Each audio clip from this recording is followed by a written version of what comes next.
Hey, welcome back everybody. How are we doing? Good morning. Um, so today the video is just going to be we're going to do a pretty quick video. The first part, I'm just going to give you my honest opinion on the new Fusion champion that's going to be starting on Thursday, whether you should go for him or not, and that's it. That's the first part of this video, 10 seconds right here. No, absolutely not. I don't think you should go for this champion at all. Unless you are lacking in Hydra damage dealers.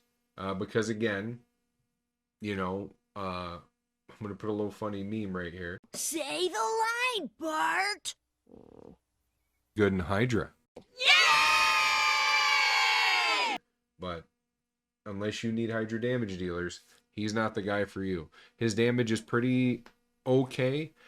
He's going to benefit from multiple people in the team having a hex set. So actually, you really just need one person with a hex set. He brings his own hex. Make sure he has enough accuracy to land it for Hydra, and that's going to be about it.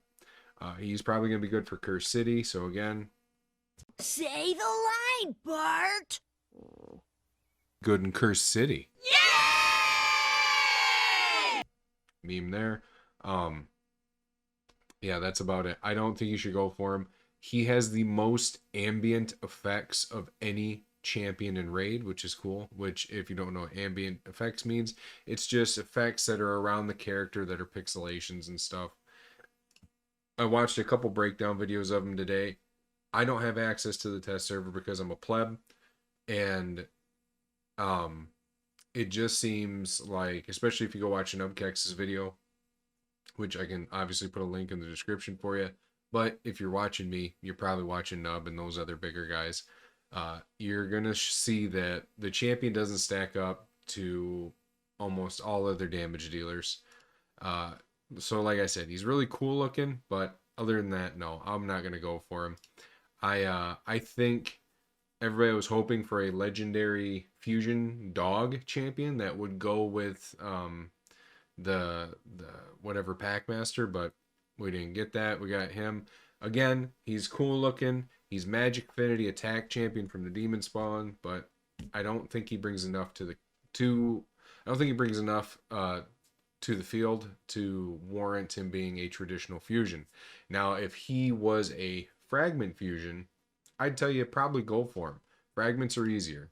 But he is not. He is a traditional fusion, so you have to get 4 rares to get 4 epics to fuse into 1 legendary. So the rares, 4 rares per 1 epic. So you need 16 rares, 4 epics to 1 legendary. The epics are kind of cool. They're skunks from Skinwalkers, but I don't think you'd even go for those, honestly. Again, maybe even if this was a hybrid fusion, I'd tell you, yeah, probably go for him because you can get the fragments from Mother Mod, and that's about it. But I'm not seeing anybody convincing me otherwise that this guy is just mid-tier. He's a B-tier champion, and yeah, that's about it. So let's just get into it. So that's the end of that part of the video, and let's go into the rest of the video. Here we go. All right, so his A1 is Hexfire. He'll attack 1 enemy. Books only increase damage and the debuff chance, but he will put up a 60% chance of placing debuff spread effect. So, and then taking hex debuff and placing on all enemies. If the target isn't under a hex, will spread 1 other random debuff instead. So it's going to prioritize hex, and if it doesn't have hex, it's a random debuff. Okay. So, Anathema Burst, it's a 3-turn cooldown when booked, attacks an enemy. Before attacking, places increased attack on this champion for 2 turns, repeats the attack on all enemies under Hex debuff. This attack will ignore shields against targets under Hex debuff. So what a lot of people were looking at this guy and going, okay, well this is kind of the same as Valkynon, right? This is a non-void version of Valkynon, and it's evident that he is just not Valkynon. Valkynon does way more damage than this guy. And doesn't need as much setup. Because the Hydras, they have a passive where they decrease AoE attacks. So Valkynon bypasses that because his are coded and says single target. Okay. This guy, again, same thing. It's attack 1 enemy and then will repeat the attacks on all enemies under Hex. Okay. And I believe that is the initial target as well. If the initial target is under Hex. Okay.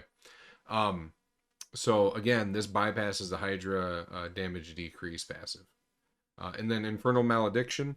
It's 3-turn cooldown when booked. AoE attack. Before attacking, places hex on all enemies for 2 turns. Damage inflicted by this skill increases by 20% for each hex debuff placed. Heals this champion by 20% of the max HP for each hex debuff resisted or blocked. So you can build him with accuracy and place hex and get more damage out of him, or you can build him with shit ass accuracy and get a big heal out of him, honestly. And then his Halfspawn passive fills his turn meter by 10% when attacking targets without hex debuff. And will ignore 15% of targets' defense when they are under a hex debuff. So let's kind of pull up this calculator here. I got a little snazzy thing. You might have heard of it.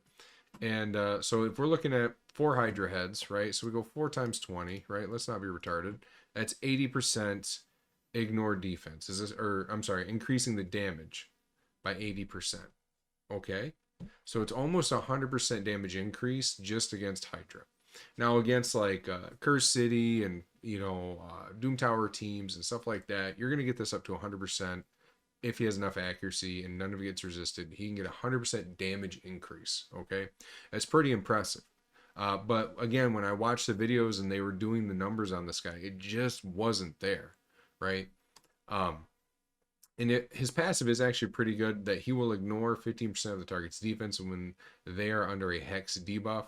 So if we look at Helm Smasher, right? Helm Smasher does 25%, and then we can add 15% on top of this. And then so we're at 40% ignore damage. When Helm Smasher procs, right? Or is Helm Smasher 15? Let me look here. Let me quick take a look-sees at the champions that have Helm Smasher. There's my boy. There's my boy. Yeah, so it is 25% of the damage. And then also, if we just kind of look at Savage, it ignores 25% off the bat. So you can almost get up to 100%. And I've lost everything. Oops. So we got 40 plus 25. So we're looking at, well, okay, not almost 100%. Jesus, Alex.